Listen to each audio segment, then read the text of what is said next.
This video is about patterning.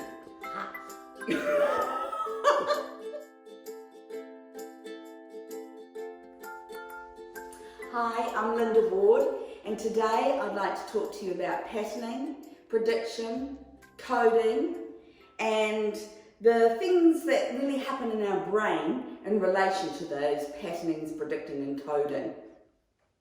The way we understand the world is through patterns, through the sensory information that we receive. We receive so much information constantly, all the time. All the sensory input is coming into our brain. And you think about that for a young child, all that sensory input coming into their brain. The only way that they can cope is begin to make patterns out of this information. And as they make these patterns, they're obviously making neural networks within their brain.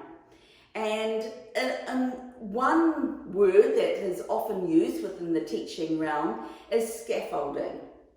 They're placing a pattern, one on top of another, and so that their understanding of the world is increasing. So what is patterning within the brain? Just a very simple definition is that patterning refers to meaningful organisation, coding and categorising of information. How does patterning within our brain relate to early childhood education? Well, I just talked a little bit about, all that sensory information, but also the fact that the experiences children are having need to be layer upon layer upon layer. They're sorting the information that they are receiving into categories, and those relevant patterns are attaching to each other. So we are laying down the foundation for future success through those patterning activities that we offer. How does early childhood education help with that foundation of laying down of patterning? Well, children need lots and lots of access to a whole variety of experiences in a whole different way. I mean, what makes one child sort of excited doesn't necessarily make another child excited. So we need to give them variety, as many experiences as possible, in order to create those neural networks of patterning. However, let's just think about what happens on a daily basis within a classroom and within an early childhood setting. Patterning is occurring all the time through their play, with the experiences, and making sure those experiences are within meaningful context, through the children exploring, investigating and experimenting, by trial and error, by challenge, intellectual and physical challenge, through repetition, by doing, by communicating with others when they're talking with others, and also within play when they're talking to themselves. When they're shown how to do something, whether it be by direct or indirect teaching, by interacting with others, by observing, by imitating, by being involved in role play, when they seek information from other sources. All those sorts of things help lay down those foundations of patterns.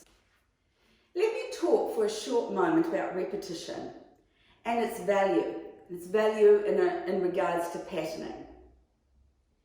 An adult considers repetition to be boring or to repeat the same experience over and over again as boring. But a child does not see repetition that way. A young child does not find it boring because every time they experience something, they're experiencing it in a new or a different way. And they're laying down layers upon layers of understanding. And they're experiencing that thing in a completely different way. If you think of the world of a young child, there is so much within it that they do not understand. And everything is new. Everything is novel. So children are not looking, young children are not looking for the novel. They're looking for that repeated experience. And from that repeated experience, prediction and ability ability to understand increases. So the driving force of a young child is not looking for novelty. For an older child, that may be the case. They want the new, the different.